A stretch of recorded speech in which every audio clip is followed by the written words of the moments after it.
Eu agradecer, Eduardo, pela tua disposição, tua disponibilidade para falar conosco mais uma vez. Fazia tempo que a gente não conversava, né? É verdade. Agradecer a Fátima, que é o nosso primeiro evento conjunto, né, Fátima? Espero que seja o primeiro de muitos outros. E acho que faz bem, esse tipo de trabalho faz bem para quem nós representamos, que é a indústria, né? Eu acho que quanto mais longe puder chegar a informação, melhor, né? E não ficam eventos repetidos, né, Fátima? Porque muitas vezes nós fazemos um evento aqui, o CIESP faz, também tá, nosso vizinho aqui pertinho também faz lá, e às vezes o participante, o industrial, né, ele não sabe se é o mesmo tema, se são temas repetidos, e aí acho que esse trabalho conjunto faz com que a gente consiga atingir mais empresas e mais gestores. Fátima, você quer falar alguma coisa? Usar a palavra? Bom, só agradecer essa parceria, que seja a primeira de muitas, e realmente é muito importante a gente estar junto, ampliando os conhecimentos de todos, né? Espero que todos tenham um excelente resultado dessa palestra. Obrigado, Fátima. Eduardo, o doutor Eduardo, ele é um especialista tributário, né? Já tem conversado conosco, com as nossas empresas já há algum tempo, já é um velho conhecido também do CIESP, né, Eduardo? Você está à frente Verdade. de um, de um grupo de estudo, de trabalho, né, que é do jurídico, do CIESP, né? Sim. E aí nós o convidamos para falar um pouquinho sobre a transação tributária, né? Uma das modalidades tem prazo aí até o final do mês, e achamos importante trazer essa informação para todos, que algumas dúvidas acabam ainda ficando pelo caminho. Então, a ideia é esclarecer algumas dúvidas, se possível, gerar outras, né? Sem dúvida, sem dúvida. E fiquem à vontade, não sei, aí você fala como é que você acha melhor a dinâmica, se as pessoas podem ir te perguntando à medida que você vai fazendo a tua apresentação, você encerra o tema e depois a gente faz as perguntas. Como é que você prefere, Eduardo? Ô Celso, eu vou... bom, primeiro, boa tarde, né, então, a todos. Muito obrigado, Celso, pela parceria, né, pelo convite mais uma vez. Muito obrigado a Fátima também, né? Como o Celso adiantou, né, estou conselheiro lá do CIESP Leste, né, nesse mandato junto com a Fátima, né, e coordenando também o núcleo jurídico, e a gente tenta dar apoio aí para alguns sindicatos na área industrial, e o Cianfesp já é aquele sindicato amigo, né? Então, agradecer aí a toda a diretoria também do Cianfesp, todo o nosso conselho do CIESP Leste também, né, que nos permitem aí seguir trabalhando, né, e servindo o industrial naquilo que nos compete, né? Esse é o primeiro evento em parceria, né? Nós vamos tentar ao longo do ano, né? Nós temos conversado já juntamente com a Fátima e com o Celso, né? Para que nós possamos agregar outros sindicatos dentro dessa parceria, né? Para que outros sindicatos também participem, né? O tema é um tema novo, relativamente novo, né? Então, como é um tema relativamente novo, talvez numa próxima divulgação, viu, Celso, Fátima, né? Fica aí para nós o aprendizado, né? E talvez a gente colocar um esboço do conteúdo programático, porque às vezes o devedor de tributo ele não sabe que a transação tributária é a ele aplicada. Então ele olha, transação tributária, que negócio é esse de transação tributária? Então acaba não chamando a atenção que talvez nós devêssemos chamar, né? Mas aí faz parte, estamos aqui também, nosso dia a dia é de aprendizado sempre, né? Agora, Celso, respondendo ao seu questionamento, como você é um mediador aí experiente, né? Então, você faça do jeito que você achar melhor. Então, à medida em que a gente vai evoluindo aqui. Se precisar interromper, fiquem à vontade aí para fazer as interrupções.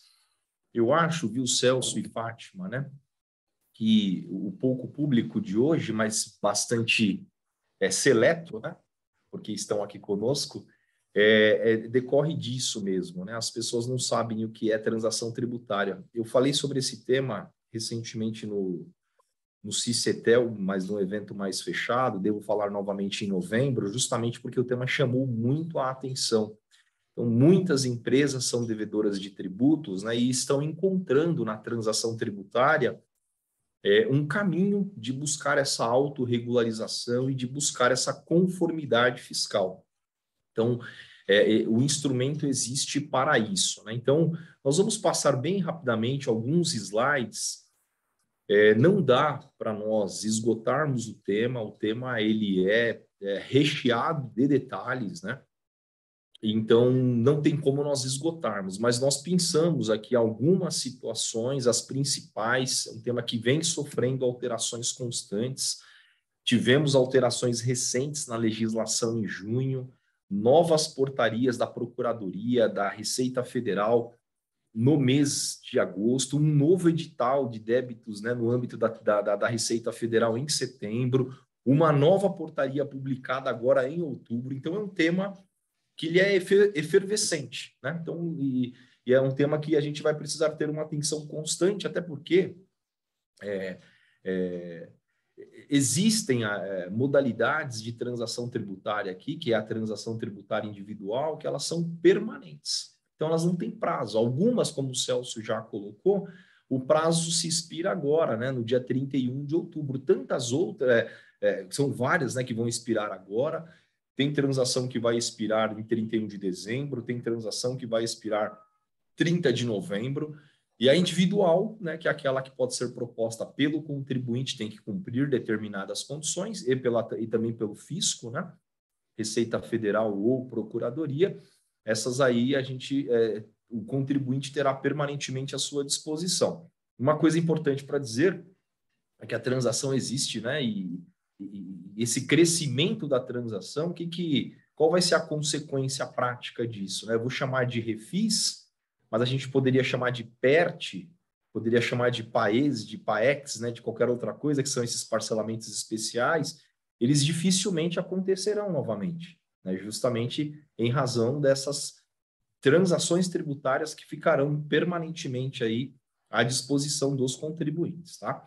Eu vou abrir rapidamente aqui os slides, vou tentar passar de uma forma objetiva, rápida, né? Nós não estamos aqui, estamos no ambiente de empresários, então a gente tem que tentar ser objetivos e falar da forma mais simples possível, sem se preocupar muito com a questão técnica, para não tornar também a palestra aqui enfadonha. Ô Celso, vocês estão me vendo aí ainda? Porque minha tela ficou preta aqui. Não, tá. Estamos vendo sim, Eduardo. Pois é, rapaz. Deixa eu ver o que pode ter acontecido aqui, porque o meu computador acaba de travar. Tá tudo preto na minha frente, eu não estou vendo nada, mas vamos lá, né?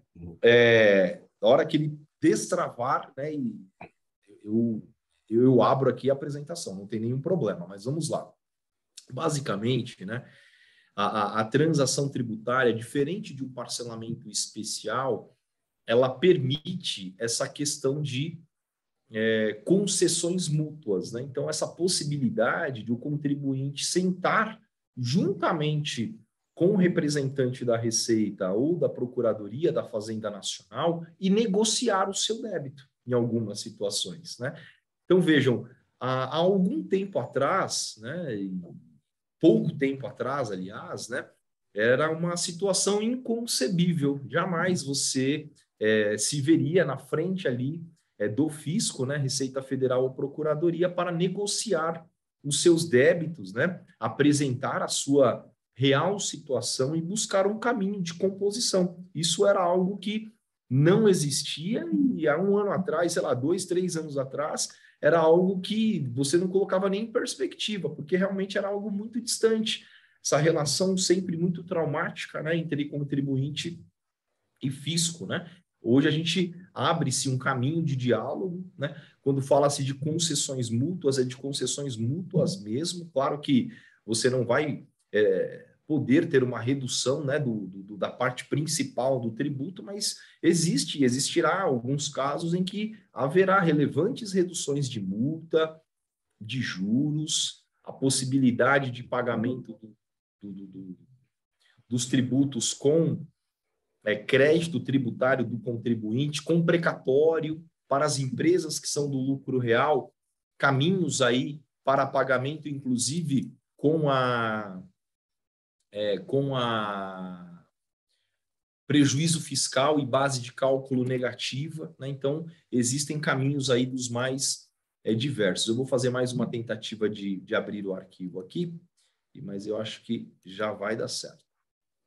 Se tiver ok, vocês me avisam aí, por gentileza. Está vendo, Celso? A apresentação está aparecendo? Não, Eduardo, está aparecendo. Estamos vendo, sim. Está aparecendo. Maravilha. Legal, muito obrigado. Aqui é um mini currículo, né, que depois vocês podem ver com calma, porque isso pouco importa, né? Mas quando o Celso mandar as informações, aqui é um slide onde eu trago considerações gerais sobre as quais eu já tratei, né? Faço aqui provocações, né? Se ela de fato prestigia o bom contribuinte ou não, né? Porque o bom contribuinte que tem seus débitos ali, os débitos hoje tributários, eles têm classificação. É classificação A, B, C e D, né? E o bom contribuinte, o débito dele sempre está classificado como A, né? Que é de provável recuperação, aquele contribuinte que o fisco tem a expectativa sempre de receber. E nesse caso, né, o contribuinte sempre tem o menor desconto se ele for transacionar. Olha que interessante, né? Por isso que tem uma provocação aí. E aí, claro, dá para entender a lógica também do fisco, né? Eu vou conceder maiores descontos e maiores facilidades de pagamento para quem tem maiores dificuldades de pagamento, mas você incorre em distorção em razão disso, né? Porque claramente você está prestigiando aquele contribuinte que é o maior devedor, né? A transação tributária, um ponto importante para dizer, né? Ela não tinha, mas hoje tem, Celso, previsão constitucional, né? Então, ela, até pouco tempo atrás, né, antes da emenda constitucional número 113, ela incluiu esse parágrafo 1º ao artigo 100, e aí é interessante aqui, gente, porque, por exemplo, né, se você tem um precatório, só para dar um exemplo, né, que isso está bem claro aí na legislação, né? Se você tem um precatório federal, seja um precatório que decorre de uma ação judicial que você ajuizou contra a União, ou um precatório que você adquiriu no mercado, e a gente sabe que você consegue adquirir precatórios federais no mercado, né, e existem os caminhos corretos, né, onde você pode buscar esse precatório, você compra com deságio e ele tem ali uma liquidez total, né, para que você utilize esse precatório para amortização dos débitos na transação tributária. Quais transações tributárias? Qualquer uma, tanto na transação por adesão, como na transação também na individual, né? Então, só para deixar claro que tem uma previsão constitucional. Ele está previsto também, né, no Código Tributário Nacional desde 66, vejam, né? Existe desde 66 o instrumento da transação tributária, nos artigos 156, né, deixando claro que a transação é uma hipótese de extinção do crédito tributário, do crédito do fisco, né, que são os tributos, né? E ele só foi implementado em 2019, com a medida provisória 899, depois convertida na lei, que é a Lei 13.988, que ela é de abril de 2020, logo ali no início da pandemia, né? Houve essa conversão da medida provisória em lei, e essa conversão em lei tornou essa lei uma lei geral de transação tributária. Então, hoje, qualquer alteração que aconteça na legislação na lei de transação tributária é nessa lei 13.988 que nós trataremos mais adiante. Essa lei 13.988, de abril de 2020, como consta aí na tela, ela sofreu algumas alterações em junho de 22. E a principal alteração, e isso era um ponto, né, de reclamo já dos contribuintes, é que você não conseguia incluir débitos que se encontravam no âmbito ainda da Receita Federal na transação tributária. Então, o contribuinte ele fazia malabarismos, né?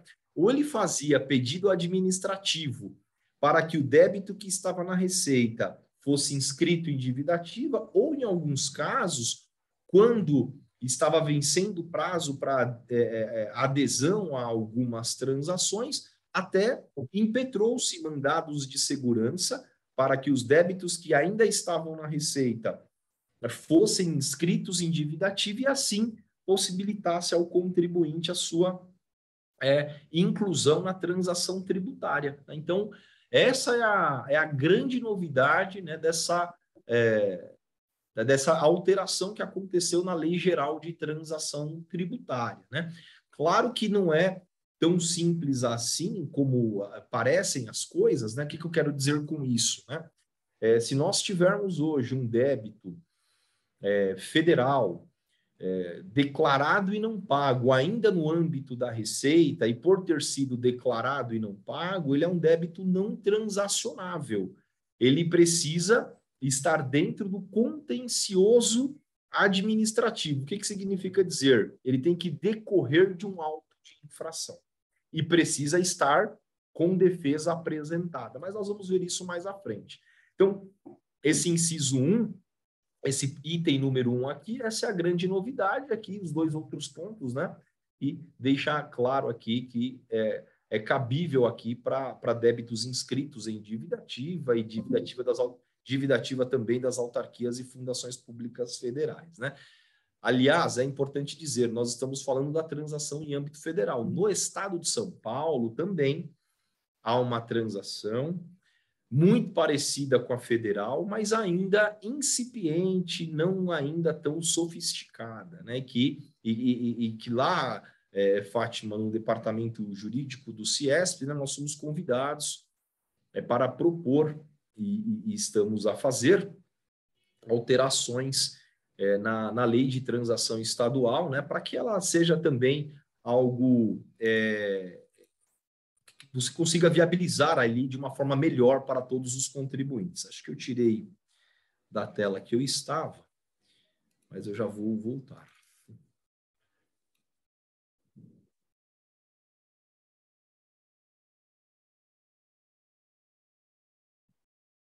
Bom, aqui é só um rápido esboço, né, de toda essa história da transação tributária, né? Então, só por mera curiosidade, para fins de análise e estudo mesmo, né? Então, ela existe desde 66, aí ela entra num primeiro momento aqui em 2020, né?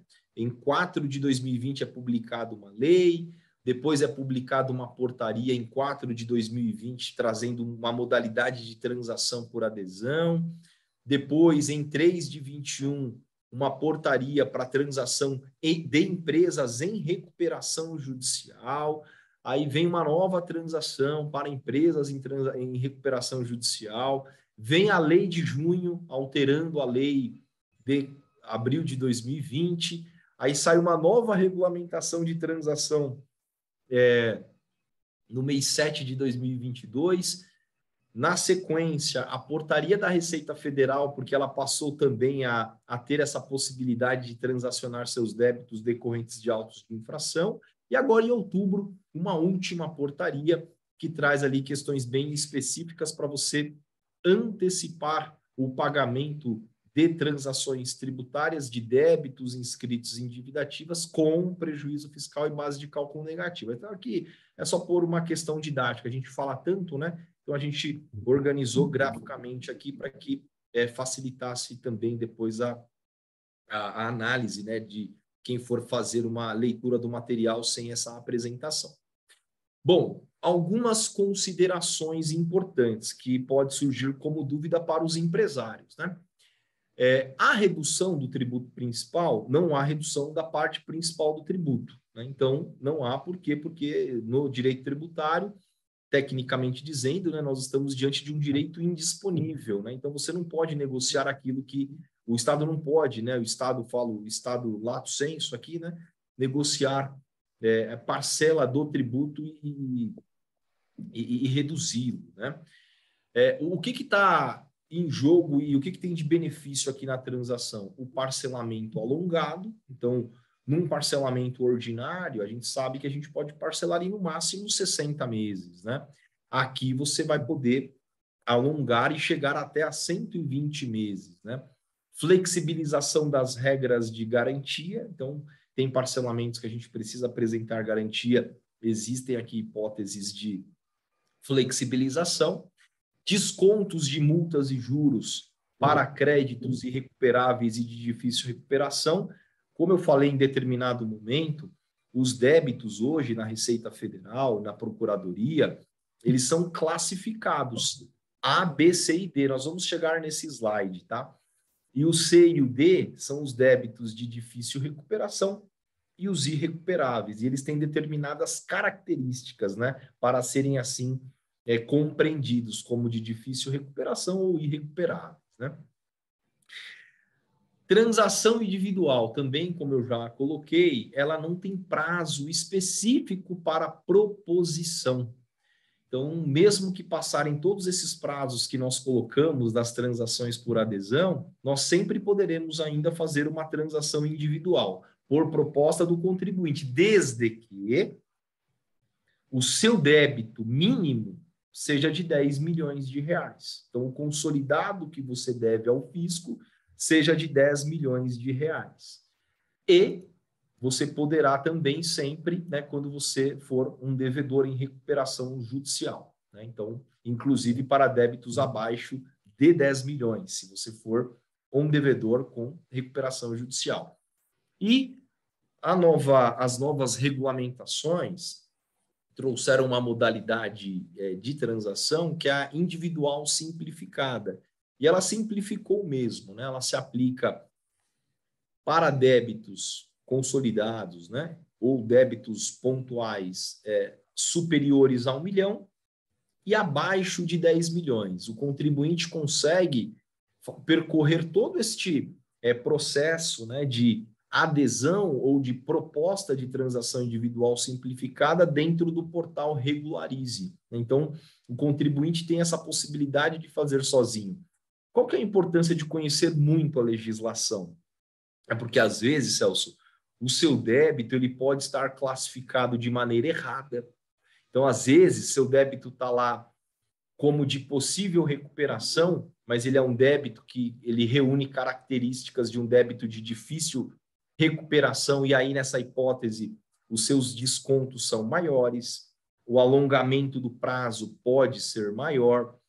Pegamos uma situação recente de uma empresa em recuperação judicial que não constava no cartão CNPJ a informação de que ela era uma empresa em recuperação judicial. Então, a classificação dos débitos estava como B, mas deveria ser D, que é irrecuperável. E aí as condições, né, de uma transação simplificada, elas mudaram drasticamente, né? Então, são coisas muito importantes para nós analisarmos. Outra coisa interessante para dizer é assim, as transações individuais realizadas, porque pode-se pensar mil coisas, né? Mas as transações individuais, elas estão disponíveis aos contribuintes no portal da transparência do governo federal. Então, lá, o que a gente tem feito no escritório? A gente estuda transações já realizadas, quando a gente está diante de alguma situação de uma transação mais robusta, analisa, inclusive, se tem empresas do mesmo setor de atividade daquela que você está trabalhando, verifica as condições que foram a ela concedidas para você tentar buscar algo, no mínimo, próximo. Porque se foi concedido a um contribuinte, por que não seria concedido para mim, que para a minha empresa que está naquele mesmo setor de atividade. Claro que eu coloco isso como advogado como ponto de possível discussão, mas é claro que cada empresa tem suas peculiaridades. Às vezes, a minha garantia, ela não é uma garantia tão boa como a garantia que foi oferecida em outra transação, né? Às vezes, eu consigo demonstrar que eu estou em recuperação e eu demonstro ali uma projeção financeira, né, com laudos e etc., que mostrem essa perspectiva de recuperação e adimplemento total dessa dívida, e a outra empresa não, né? Então, são detalhes aí, essa capacidade de pagamento, que ela é avaliada pela Procuradoria e está a todo momento, né, sendo aperfeiçoado, é algo que é verificado ali contribuinte a contribuinte. Cada transação entabulada é um contrato específico, né? Agora, se você consegue provar que você está exatamente nas mesmas situações, na mesma situação de uma outra empresa que já realizou sua transação individual, não há dúvida de que nós podemos pleitear algo equivalente, né? E nós temos a transação por adesão. Então, vejam, né, só para retomar, né, nós temos a transação, nós trouxemos características, né, nós temos a transação individual, débitos acima de 10 milhões, empresas em recuperação judicial, a individual simplificada, que é uma nova modalidade para débitos entre 1 milhão e 10 milhões, e a por adesão, que são várias. Temos várias aí em aberto, com prazos, inclusive, como o Celso colocou, muitas delas com prazo até o dia 31/10, né? Então, vamos seguindo aqui na apresentação. Alguns pontos interessantes aqui, ó. A portaria da Procuradoria, ela exige que, se você for fazer a adesão a uma transação individual, né, se você for fazer uma proposta de transação individual, que você inclua todos os seus débitos. Bom, questionável, já está na tela aí a palavrinha questionável. Por quê? Porque, apesar de a portaria fazer essa exigência, a lei não o faz. E, recentemente, saiu uma decisão, foi publicada uma decisão, inclusive notícia do Valor Econômico, afastando, né, essa restrição, né, e permitindo que um contribuinte incluísse apenas alguns débitos que ele consegue demonstrar ali que são os débitos que ele consegue hoje adimplir, né? Então, um ponto bem interessante, né, para nós refletirmos, né? Aí algumas exceções, né? Eu sou obrigado a incluir a totalidade dos débitos, exceto aqueles garantidos. Então, se os débitos estiverem garantidos dentro de uma execução fiscal, ou parcelados, ou suspensos, esses eu não sou obrigado a incluir na transação tributária. E acontece muito, né? Às vezes eu tenho alguma coisa que está lá no PERT, né, no parcelamento especial antigo. Eu quero mantê-lo lá porque está no meu fluxo, eu já estou pagando. Débitos garantidos. Às vezes eu tenho execuções fiscais em andamento que estão garantidas. Tenho débitos que estão suspensos por decisão judicial. Esses débitos eu não sou obrigado a incluir dentro da transação tributária, né? E a comprovação, né, de que a situação do contribuinte impede. Então, assim, esse é um ponto muito importante, né, que é o que se discutiu no mandado de segurança que eu estou falando, né?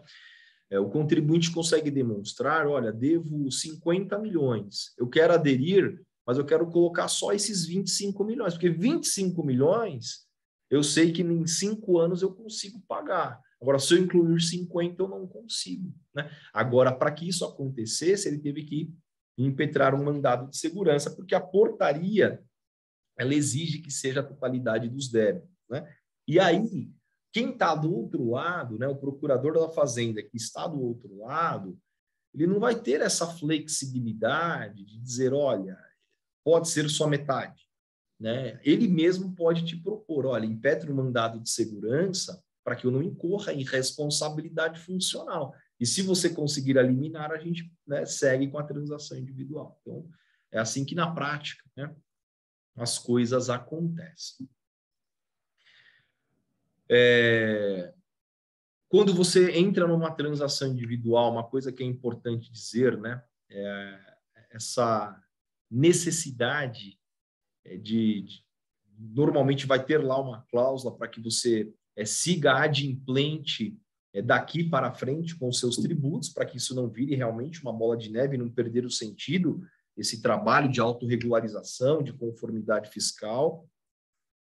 Existe também essa necessidade de compromisso do contribuinte de transparência total, né? Então, como a gente sabe que a relação nem sempre é tão transparente, você acaba entrando num contexto, né, de que a empresa está um pouco mais exposta, ela vai ter que apresentar documentos, às vezes sensíveis, né, mas é para a procuradoria quando forem solicitados. Então, tem que ter essa consciência, né? Por isso que quando você vai partir para uma transação individual, muito importante que você conheça todas as consequências e o caminho, né, para que isso aconteça da melhor forma possível para o contribuinte, né?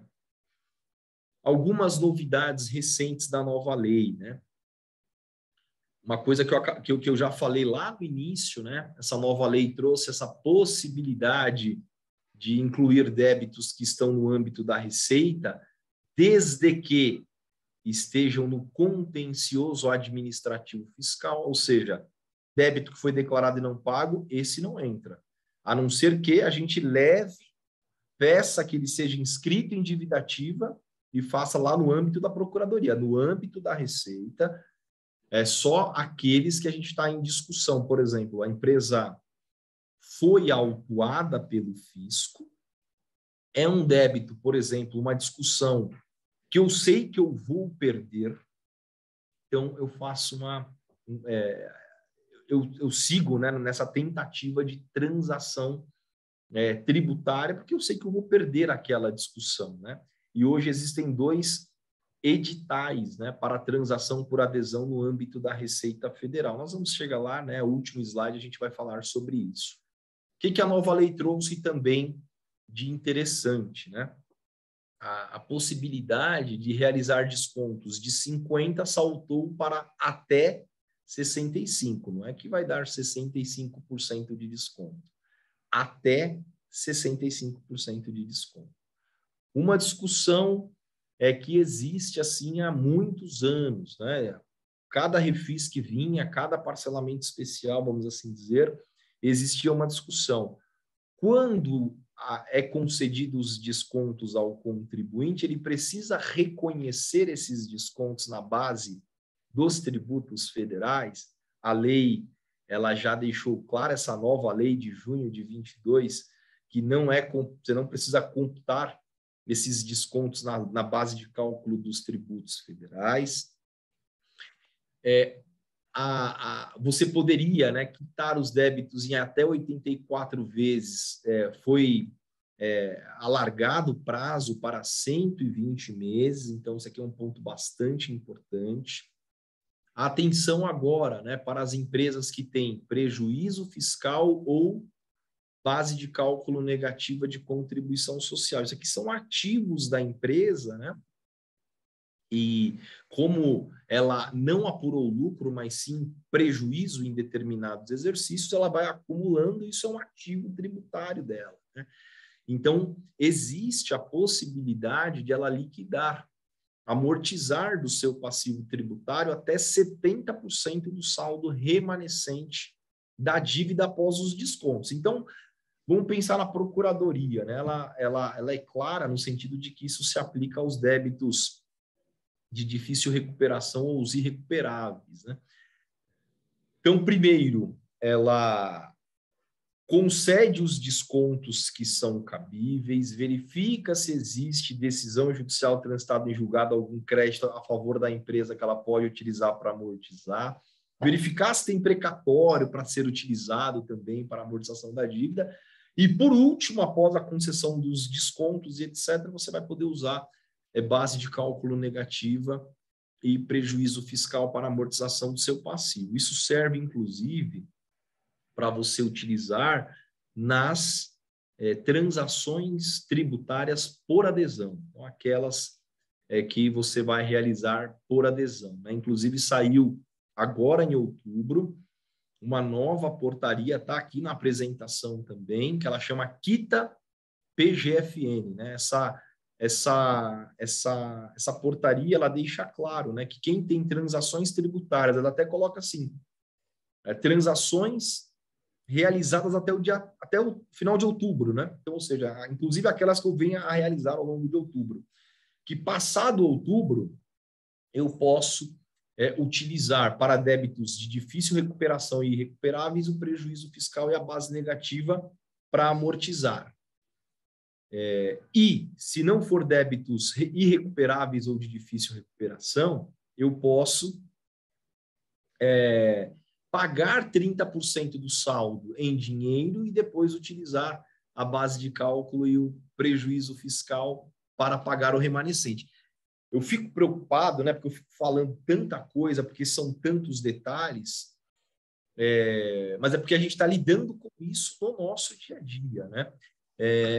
Mas, assim, não se preocupem, né? Porque isso é o tipo de coisa, né? Quando qualquer empresa, a recomendação sempre será essa, né? Que venha a buscar um projeto de transação tributária, que ela busque, né, seus especialistas no tema, porque realmente está muito longe, né? Muito longe mesmo, né? A transação tributária de ser algo trivial, né? Que você sai clicando na internet e as coisas acontecem, né?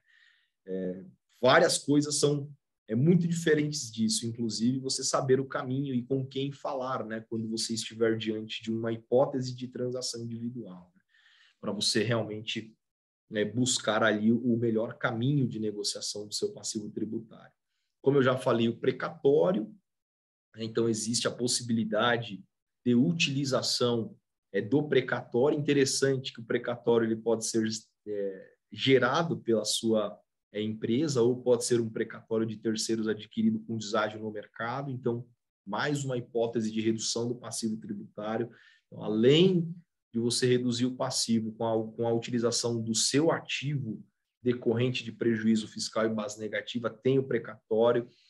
Possibilidade muito comum, Celso, empresas que possuam sentenças transitadas em julgado decorrente da exclusão do ICMS da base do PiscoFins. Então, de repente, na negociação, você pode incluir esse crédito para amortização do seu passivo tributário. A gente sabe que tem milhares de empresas, né, nesta situação, né? A garantia, existe uma flexibilização de garantias. Nas garantias, sabe uma coisa interessante que eu já vi uma transação sendo realizada nesses termos? A empresa utilizou para a garantia e aí aumentar o seu poder de barganha, né, precatórios estaduais. Mas como assim? Precatório estadual para pagar tributo? Não é para pagar, é para garantir. Então, ele é utilizado para garantia, né, daquele passivo. Claro que é feita uma auditoria, né, pelos procuradores, pela Receita. Quando envolve esse tipo de situação, demora mais tempo para assinar a transação individual, porque demanda tempo de análise aí do fisco, né, dos procuradores. Possibilidade de migração de parcelamentos anteriores, né? Então, tem várias situações interessantíssimas aqui. Nessa transação individual, né, existe uma fórmula, né, aliás, algumas fórmulas, né, que são utilizadas, né, para aferir a capacidade de pagamento do contribuinte, o grau de recuperabilidade do devedor. Então, por isso que existem, às vezes, né, duas empresas que devem a mesma coisa, do mesmo setor de atividade, mas elas têm condições totalmente distintas, justamente porque a capacidade de pagamento de uma é diferente da capacidade de pagamento da outra, né? Se eu só falar de um ponto que eu acabei esquecendo, sobre quando a gente fala de prejuízo fiscal e base de cálculo negativa, o fisco ele exige que você apresente um laudo, né, validando o seu prejuízo, porque não é simplesmente, né, você ter isso registrado, né, na sua contabilidade, lá dentro dos seus livros e etc., né, de que você tem, né, 30 milhões em prejuízo e base negativa.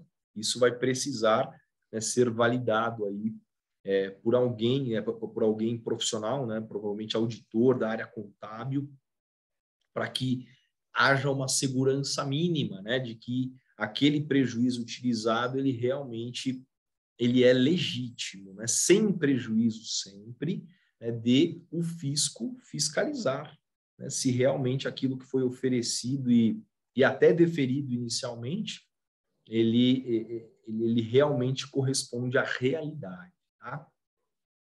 Classificação dos créditos, aqui é só para vocês saberem, né? A gente sabe que é uma coisa meio parecida até com rating de instituições financeiras, né? A gente gosta de estar sempre no A, né? Ou seja, eu sou considerado um bom pagador, né? Quem financiar para mim uma casa tem alta perspectiva de recuperação do valor, né, financiado. Então, a gente quer ser sempre o A, né? Mas aqui os débitos eles podem ser classificados como A, como B, média perspectiva de recuperação, e o C já é difícil recuperação, e o D são os irrecuperáveis, né? A gente vai ver aqui quem está nos irrecuperáveis, ó. Débitos inscritos há mais de 15 anos, com garantia ou suspensão de exigibilidade, mais de 15 anos. Com exigibilidade suspensa por decisão judicial há mais de 10 anos. Também está dentro dos irrecuperáveis. Devedores PJ com CNPJ baixado ou inativo, irrecuperável. De devedores pessoas físicas falecidos, também está dentro do critério dos irrecuperáveis. Aqui é só algumas características, né, para a utilização do precatório, Celso. Eu acho que esse é um ponto que nós podemos pular, né, tranquilamente, né, nenhum problema. Existe uma cláusula, né, que você vai precisar permitir que seja colocada na sua transação individual, que é a compensação de ofício, ou seja, qualquer crédito tributário que você venha a ter direito, né, que seja autorizado desde já, no momento da assinatura da transação, apesar que a lei já prevê isso, que seja realizada a compensação de ofício, que o fisco utilize esse crédito, ao invés de te devolver, que ele já faça a amortização direta da transação tributária, né? E aí entabula, né, um aditamento, né, a transação tributária com os novos valores, né? Então, isso está previsto, inclusive, dentro da própria portaria da PGFN, né? Então, autorizar a compensação de ofício. Aqui, Celso, tem algumas, e Fátima, né? Algumas transações tributárias por adesão, que são aquelas que a gente consegue aderir diretamente lá no site da Procuradoria, porque eu estou falando de Procuradoria mesmo, né? Então, transações de pequeno valor para empresas do Simples Nacional, ela está em vigor até o dia 31/10. Transações de débitos inscritos, é tudo débito inscrito, que estão na Procuradoria aqui, tá? De pequeno valor, o que é considerado pequeno valor? Até 60 salários mínimos. Às vezes a pessoa física tem um débito desse, né? E com a Receita, a Procuradoria, aí, débito inscrito federal, tributos, tem essa possibilidade de transacionar.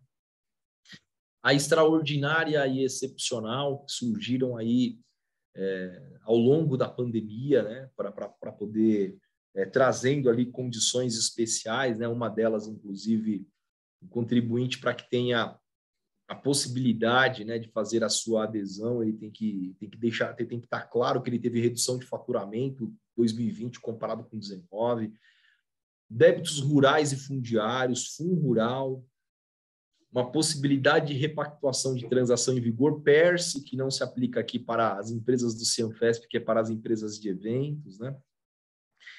E temos aqui do lado esquerdo, né, a transação do FGTS, que vai até 30/12. Aqui é interessante, porque no próprio site Regularize, eles colocam lá a lista, tem mais de 150 mil empresas, então as empresas que têm condições de realizar a transação de FGTS.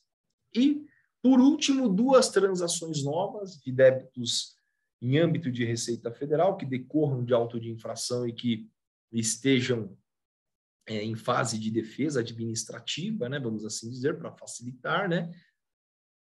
Para créditos irrecuperáveis, que tem aquelas características que nós colocamos, né? Então, débitos que estão inscritos há mais de 15 anos ou com a suspensão de exigibilidade há mais de 10 anos, tem uma possibilidade até 30/11 de fazer o parcelamento deles,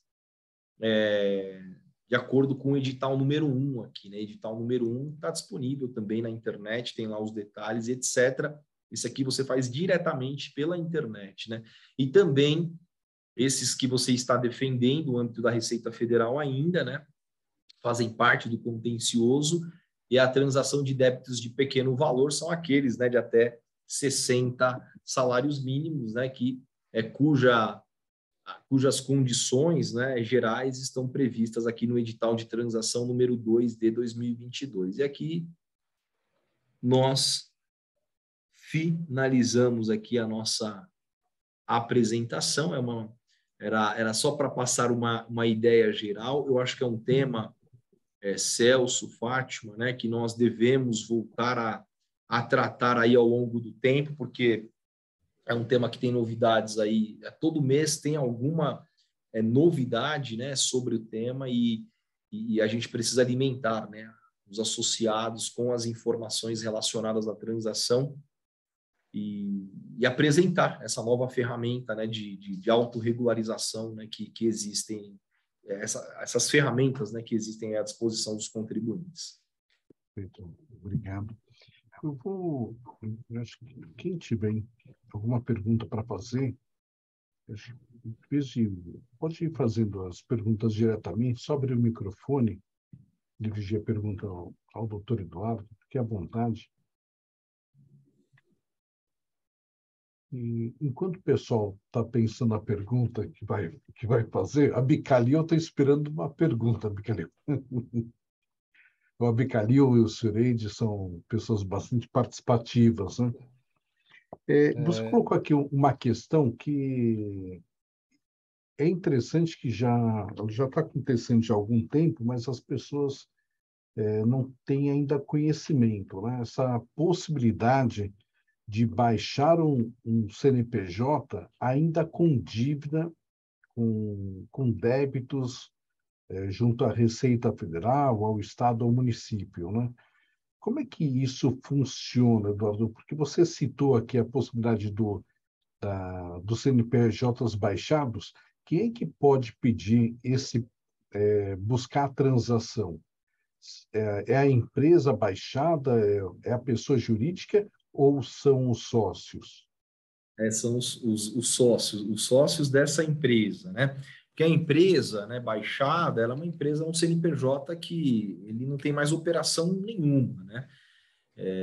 E eu acho até curioso, né, esse ponto, né? Porque se ele é um crédito que ele é considerado irrecuperável, como que eu vou pagar algo que é irrecuperável, né? Como que o outro lado paga, né, algo que é irrecuperável?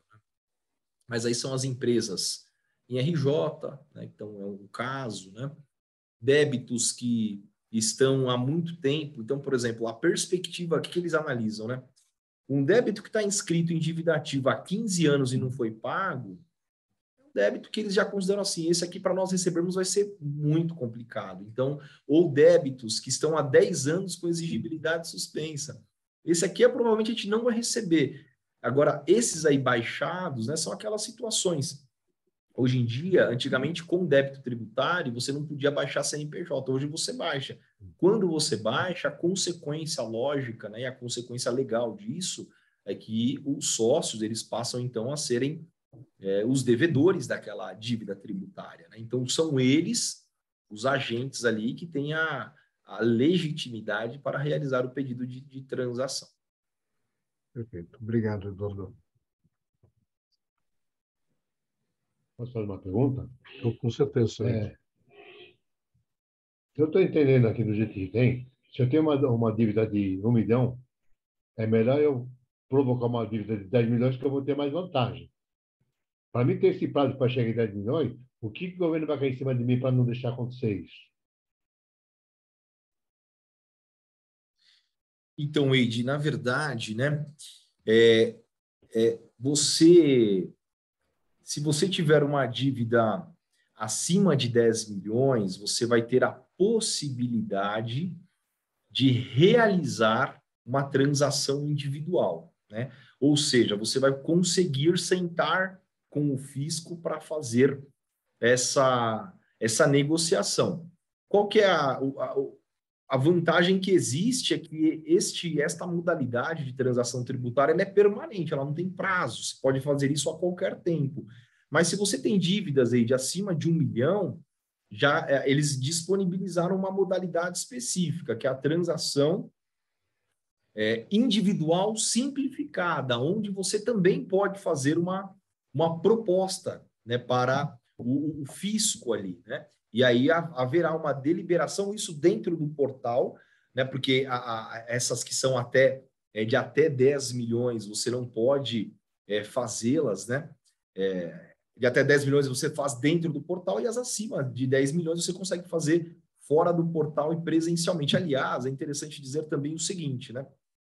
Até junho, nós tínhamos uma concentração dos acordos de transação individual, né, diretamente lá na Procuradoria-Geral da Fazenda Nacional, lá em Brasília, né?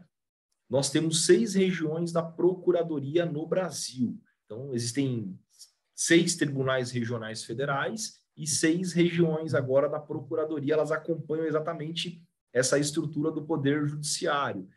E existe dentro da lei essa possibilidade de delegação, e isso já vai acontecer. Então, em todas essas regiões, essas 6 regiões, o procurador local, regional responsável, ele poderá, claro, negociar e deferir determinados acordos. Claro, tem alçada, tem condições, tem algumas coisas, né? Mas você não vai nem precisar viajar mais para Brasília para fazer o acordo. Você vai poder fazer o acordo na sua própria região. Wade, eu não sei se eu te respondi, mas assim, eu vou falar vou agregar mais um ponto, né? Saiu também uma notícia no Valor Econômico de uma empresa que não tinha alguma coisa que fosse melhor enquadrado para ela, né? E ela tinha dívidas abaixo de 10 milhões e ela foi ao judiciário pleitear a possibilidade de uma transação individual e foi concedida a liminar. Então, além de todas as regras, né, que existem aí, tanto na lei, né, na lei de abril de 2020, nas alterações mais recentes agora de junho de 2022, e nas portarias, né, tanto da Procuradoria como da Receita Federal, nós temos aí caminhos, né, alguns caminhos que a gente, se você tiver, claro, né, com a sua assessoria, eles conseguem enxergar essas possibilidades de questionamento. Claro que é para casos específicos, não dá para universalizar aquilo que aconteceu pontualmente, né, com um contribuinte, não dá para dizer que ele vai ser aplicável assim de uma forma automática para todos, né?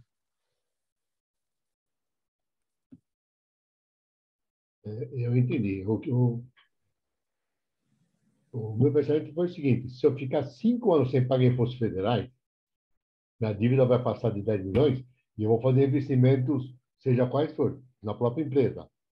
E eu vou ter uma condição bem melhor de negociação depois disso. Ou interpretei errado? Porque se for uma condição dessa...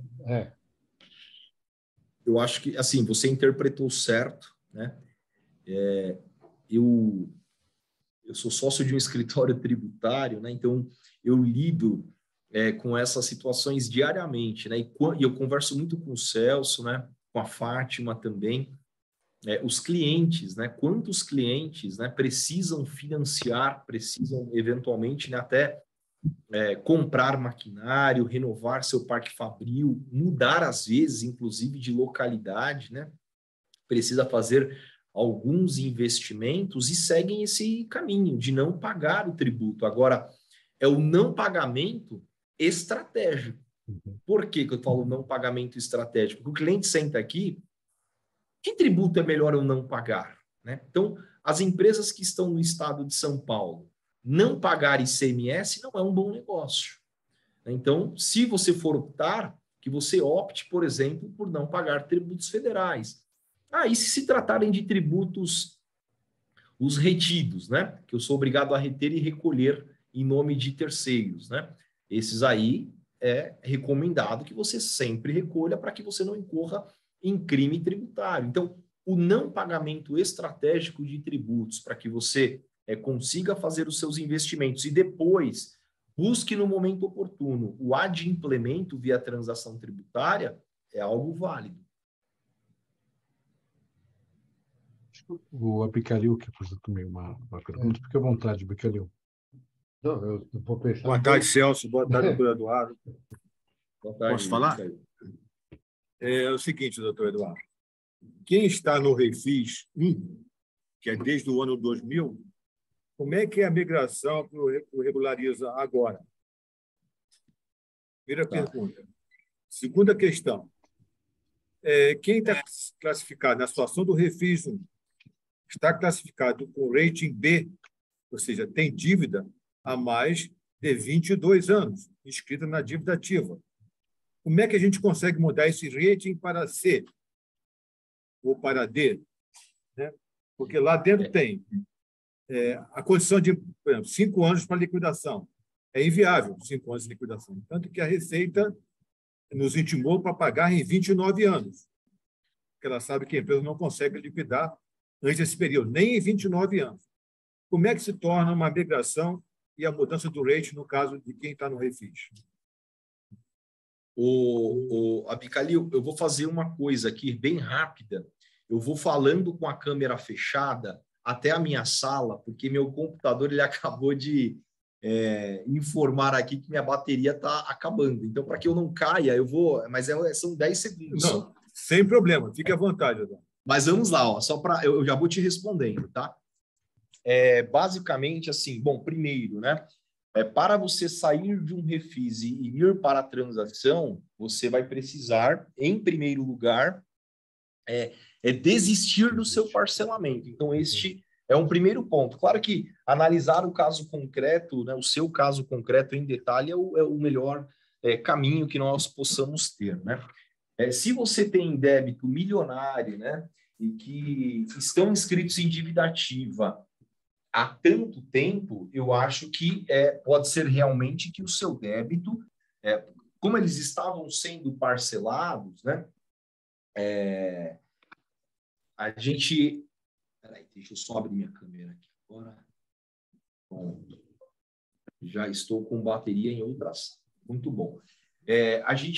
O pedido, né, para que você saia de uma classificação e vá para outra, se você tiver uma proposta você faz dentro da própria proposta, né? Se você consegue demonstrar ali que você cumpre esses requisitos. Se eventualmente isso for negado, né, você tem a possibilidade de questionar judicialmente, desde que a gente consiga provar, né, porque a lei ela traz lá quais são as características, né, dos tributos, né, que são considerados aí irrecuperáveis, né? E claro, se ele for considerado efetivamente irrecuperável, você vai ter mais vantagens, né, como alargamento de prazo e maiores descontos aí na negociação. Então, pelo que eu entendi, a desistência do Refis é condição sine qua non para aderir à transação. Perfeito. Ela é condição sine qua non. Você não consegue seguir, né, transacionar débitos que se encontram parcelados. Então, vai precisar haver o rompimento do parcelamento. Agora, analisar, né, aquilo, né, Abicalil, eu acho que o mais importante é nós analisarmos aí a sua situação concreta, porque, veja, por exemplo, né, a sua empresa é de lucro real ou não é? Ela acumula prejuízo fiscal e base negativa? É, débitos inscritos em dívida ativa, se a gente consegue classificá-los como irrecuperáveis, esse seu prejuízo e base de cálculo, provavelmente ele vai ser aceito. Será que a empresa tem algum crédito tributário que ela possa utilizar para amortizar? A empresa tem algum caixa para adquirir precatório de terceiros para utilizar também para amortizar esse passivo? Então, veja que dá para lançar mão de inúmeras ferramentas, né, para buscar uma negociação que faça sentido para a empresa, né? Entendi. Tá bom, está compreendido. A minha dúvida você esclareceu nesse instante. Depois a gente conversa com mais detalhes, né, especificamente da empresa. Tá. Agradeço. E eu vi, imagina, Bicalho, e depois o Celso e Fátima, né? Nós estamos, né, em comunicação com a procuradora, né, um dos procuradores que escreveu a portaria, né, tanto no âmbito da Receita como no âmbito da Procuradoria, né? Então tem procurador e tem agente fiscal, pessoas que estão empenhadas, assim, é o tema do momento, do dia a dia deles, né? Por que eu estou dizendo isso?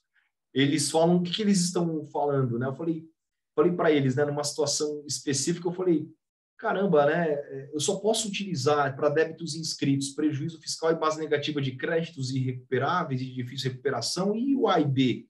Ele falou assim, mas você sabe se você é A e B? Você está falando que você é B, de repente você é C. Ele mesmo me disse isso. E disse mais, e disse mais. E aí eu achei interessante, porque assim, aí a gente foge um pouquinho, né? É uma questão pragmática mesmo, né? Da prática. Ele fala assim, olha, Eduardo, portaria é igual e-mail.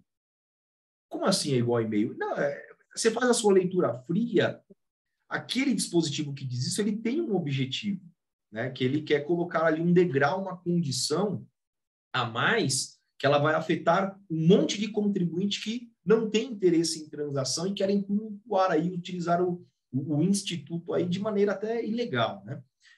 Então, se você realmente tiver condições e provar capacidade de pagamento e grau de recuperabilidade, então é possível você deferir mesmo que você não esteja no D, por exemplo, entendeu?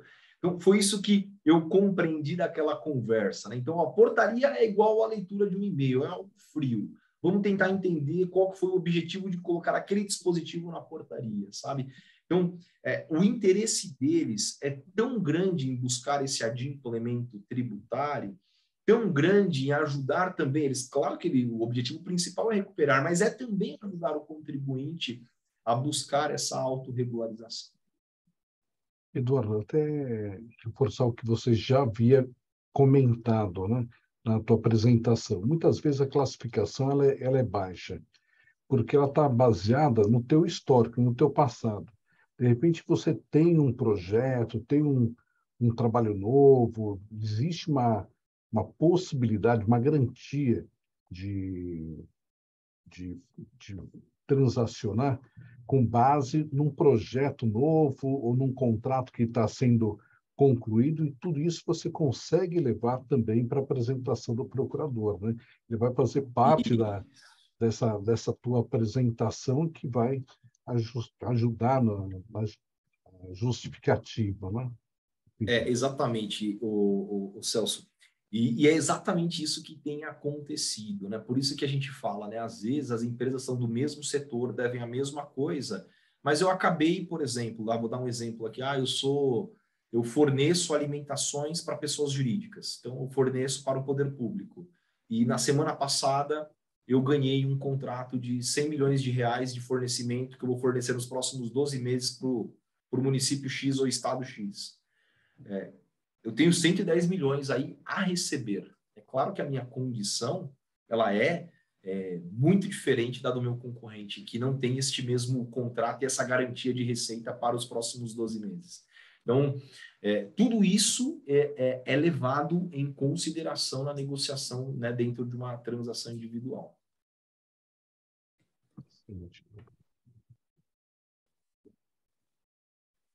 Mais alguma pergunta?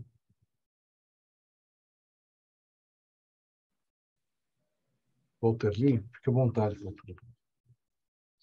Boa tarde, doutor Celso. Boa tarde, doutor Eduardo. Tudo bem com vocês? Tudo bem, Ótimo. Walterli? Tudo bem. Doutor Eduardo, sobre precatórios, né? Eu mandei uns títulos, lembra? Aqueles títulos da dívida pública que eu mandei para o senhor analisar da empresa. Lá atrás, lembra? Que a gente usou para garantir, porque o INSS, a gente tem um refis, e esses títulos usou para garantir a dívida do INSS, que já está parcelada no refis. E esses títulos, vocês fizeram uma análise até para a nossa empresa, que dependia de laudo, né? Não sei se o senhor está lembrado desse trabalho que Lembro, você fez, sim. né? Lembro. Então, agora, esses títulos a gente até deixou guardado lá, né? Porque dependia de laudo tudo, né? E o que acontece? Como o senhor está falando de precatórios, eu pensando nesses títulos, que são valores elevados, né?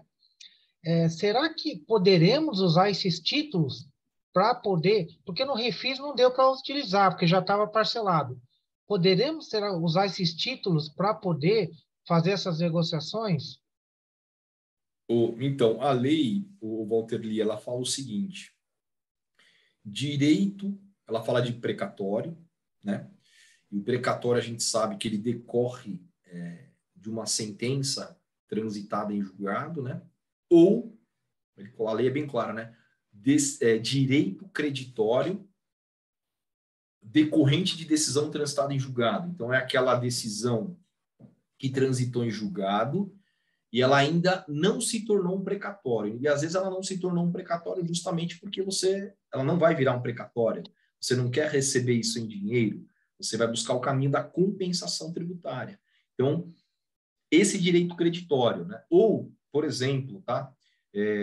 Você vai querer receber via precatório.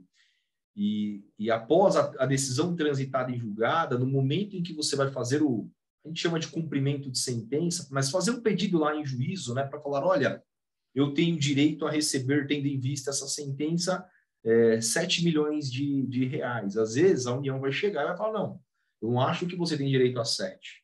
Eu acho que você tem direito a 5,5. 5,5, a gente consegue hoje, com o novo Código Tributário Nacional, iniciar, enfim, fazer o pedido requisitório lá para que 5,5 se torne precatório, né? E você receba isso em dinheiro de acordo com as condições aí previstas na Constituição Federal. Esse 1,5 milhão que está em discussão, ele é um direito creditório, porque você não tem ainda, existem dúvidas ali se realmente eles são devidos ou não, ele é incontroverso, né?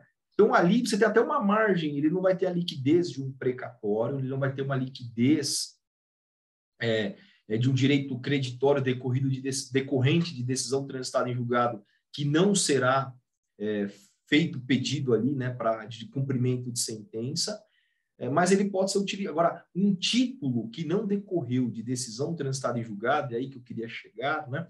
Então, se é um título que não decorreu da decisão transitada em julgado, eu acho difícil aceitar. Talvez, a depender da qualidade do título, tá? Eu não estou falando do seu título, mas a depender da qualidade do título público, você pode utilizá-lo eventualmente para a garantia da transação individual, né? Agora, a liquidez que tem um precatório, um título desse não terá. Entendi. Então, por exemplo, levar esses títulos na negociação com o procurador, essa tentativa de levar esses títulos para tentar mostrar para ele, eu acho que isso aí a gente não vai ter sucesso? Você acha que não terá sucesso? Eu arriscaria dizer que é muito difícil, tá? E é muito difícil em razão do que prevê a legislação a respeito do tema, né? Que ela fala de precatório ou direito creditório decorrente de decisão transitada em julgado. Se o título não decorrer, né, de decisão transitada em julgado, eu acho que fica difícil aceitar com a liquidez, né, que um precatório é aceito. Mas ele pode, eventualmente, como um precatório, como nós já vimos, né, precatório estadual sendo aceito como garantia, ele poderia, eventualmente, servir como garantia também. E a garantia, para que serve a garantia? Meio óbvio dizer, né? mas é principalmente para você conseguir uma negociação melhor com relação a prazo e descontos. Porque ele foi utilizado para exatamente o refis, como garantia para fazer o refis. Então, foi utilizado, então, foi aceito nesse sentido, né? Então, eu estou pensando agora se eles aceitaram para o refis, né? Então, pode ser aceito agora para essa negociação, né? Perfeito. É nesse sentido. Perfeito, Né? para a mesma garantia, exatamente. Para garantia, claro que toda a sua situação vai ser analisada, né, o Walter Lee, em uma dessas reuniões que nós fizemos, né, o que o procurador fala? Ele não vai permitir também, por exemplo, qualquer garantia, né? Ele vai olhar para ele vai pedir informação, como a gente falou aqui em um dos slides sobre a transparência necessária, né? Essa obrigatoriedade do contribuinte realmente abrir as suas informações fiscais, contábeis e financeiras, né? É também nesse sentido. Se ele verifica que existe no seu patrimônio um imóvel, né, uma fazenda em Sorocaba, que está em nome do contribuinte, o contribuinte quer oferecer título da dívida pública, ele não vai aceitar. Tá? Porque a nossa ideia mesmo era usar para abater, né? Usar porque é valores altos, né? São títulos de mais de 2 milhões, né? Então, para abater mesmo a dívida, né? Mas eu acho que é meio difícil, né, doutor? Nesse caso. Me parece difícil, Walter Lee. Sem prejuízo de né, fazer mais uma avaliação, né? Mas não é difícil. Tá bom. Obrigado, viu, pelos esclarecimentos. Imagina, meu amigo. Obrigado, Grande doutor. abraço. Obrigado, doutor. Obrigado, Walter, porque eu tinha anotado aqui essa questão, Eduardo, porque é uma pergunta que sempre nos fazem, né? Posso usar agora precatório. Precatório a gente sabe que teve um mercado muito forte algumas décadas atrás, né? Não é nem da nossa época, né? Então, havia um comércio, um mercado muito forte para precatório há um tempo atrás. Ele saiu de cena, né? Ainda era usado, dependendo da qualidade do precatório, e agora está sendo retomado aí esse assunto com a transação, né? Com as transações. Mas é como você comentou, o precatório realmente ele depende de uma determinada condição para que ele seja válido, que seja um crédito, né, disponível, né? E aí é um cuidado que tem que se ter realmente na hora da compra desses créditos no mercado. Então, como você comentou já por algumas vezes, a empresa deve se assessorar para poder fazer uma avaliação mais apurada desse título que está sendo disponibilizado para a empresa, né? Exatamente, Celso. A gente vê, por exemplo, vamos fazer aqui um jogo hipotético, né? A empresa deve 30 milhões de reais, né? Inclusive, nós falamos com uma empresa hoje com essas características, né? Ela imagina que ela tem 7 milhões entre prejuízo e base de cálculo negativa. Os débitos dela são considerados irrecuperáveis e é de difícil recuperação, né? Ela tem condições de comprar alguns milhões em precatório. Esses precatórios dá para adquirir aí com deságio de mais ou menos 30%. Só que, vamos pensar aqui, né? Você compra 10, vamos falar 10 milhões para facilitar a nossa conta aqui. Você vai comprar 10 milhões por 7 milhões de reais e vai amortizar os 10 milhões. Né? Então, assim, tem que pensar realmente nessa possibilidade, né? Porque ela existe e é real, e esse mercado ele existe. Claro, é você conhecer a fonte correta e você pode até comprar o precatório durante a negociação do acordo. Fala, procurador, suspende a nossa negociação por 40 dias, que eu vou ao mercado buscar um precatório. Né? Fátima?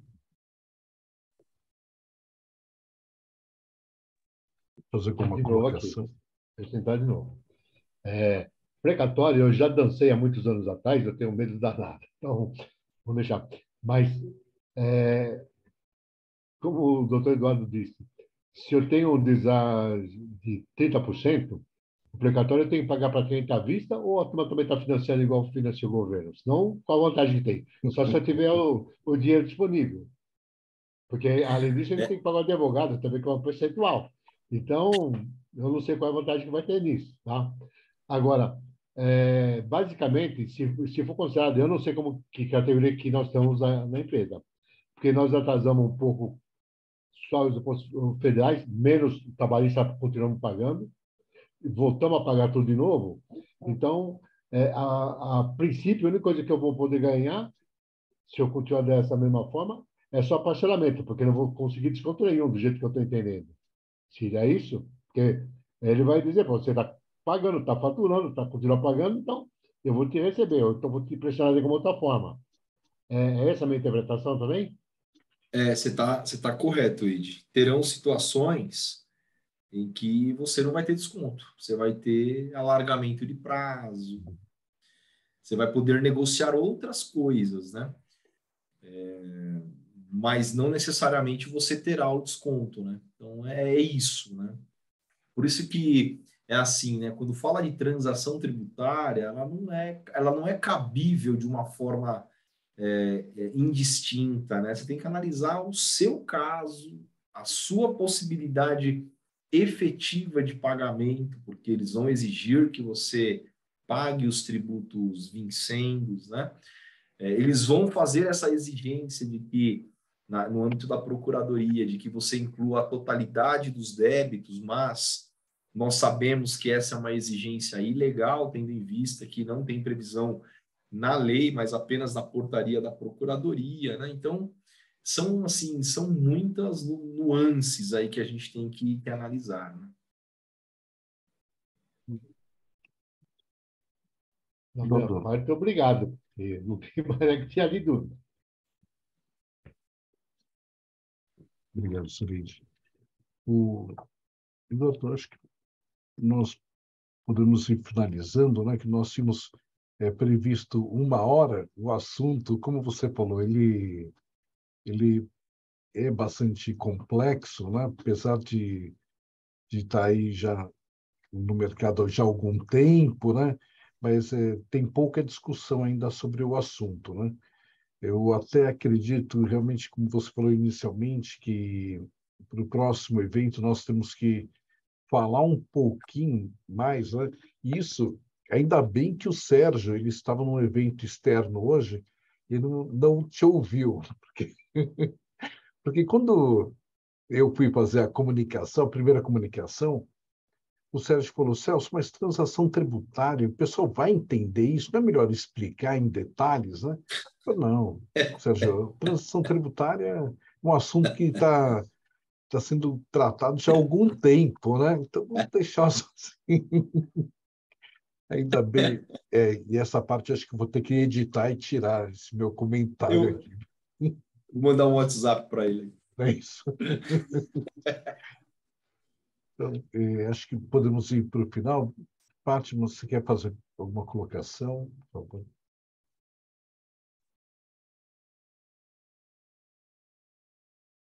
Tá sem o Está som, né, sem, parece. tá sem som, Fátima.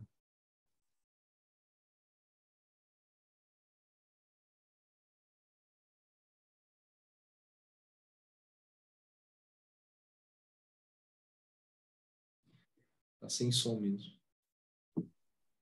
Eu não abri o microfone. Tá mais vezes no aberto, não estava funcionando, não tá. A Fátima está sem som, infelizmente. Não estamos te ouvindo.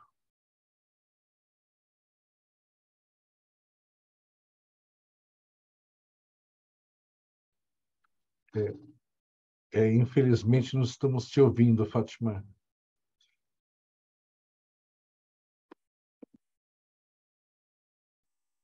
Não está indo. Então, Eduardo, Fátima, mais uma vez agradeço a parceria com o Ciesp Leste.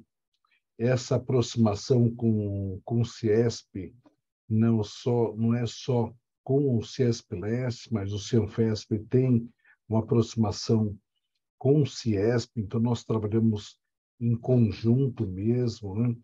tem alguns eventos que nós já realizamos com apoio e com participação do Rafael Cervoni, que é o presidente do CIESP.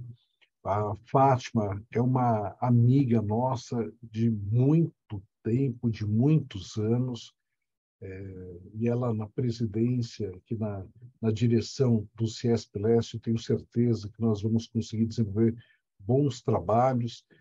Durante a campanha, nós chegamos a conversar, o Cianfesp, ele sempre tem uma posição neutra, ele não toma nenhum partido, ele não defende nenhuma chapa, nenhuma candidatura, mas nós conversamos com todos e tivemos oportunidade, até a convite do Eduardo, de uma conversa com a Fátima. A gente já tem um bom relacionamento com o presidente anterior, né, com o Ricardo, né, e continuamos aí com a Fátima. Então, eu acredito que esse é o primeiro evento que nós estamos realizando em conjunto e vamos conseguir desenvolver outros trabalhos aí em defesa da nossa indústria paulistana e principalmente a indústria aqui da nossa grande Zona Leste, né?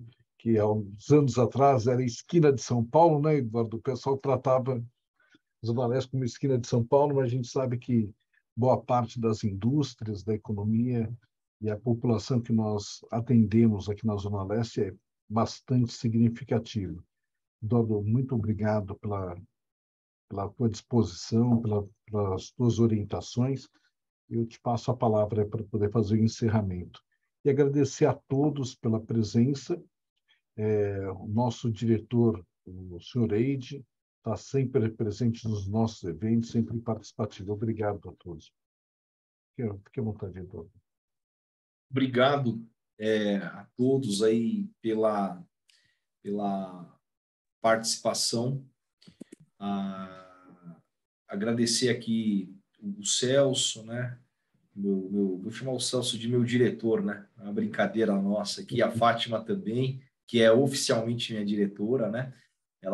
Infelizmente, ela não conseguiu retomar o som aqui, mas agradecer, né? É sempre para mim uma honra, né? E uma alegria poder contribuir aí com as entidades industriais. Acho que essa união, ela é sempre muito, muito, muito importante. Eu falo muito para o Celso e para a Fátima, né? Tem temas que são verticais mesmo, né? Tem temas que não se aplicam-se apenas para empresas de determinado setor, mas a maioria dos temas eles são horizontais. Então, a possibilidade, né, de trabalharem juntos, né, ela é muito factível, né? E existe um caminho bastante interessante aí de união, né? E a possibilidade, né, de com essa união entregar mais e muito mais aí a cada associado dessas entidades.